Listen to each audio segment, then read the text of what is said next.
Pas cu pas ne avântăm lângă, până la ultima suflare.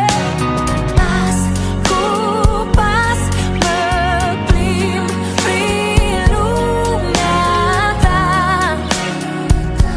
Știu că fac parte din ea.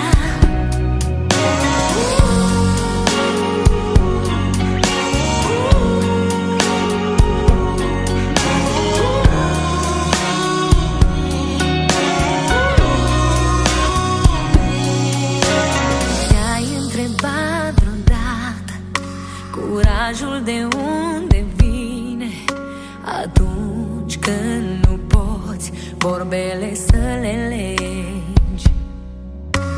Și când mi-aduc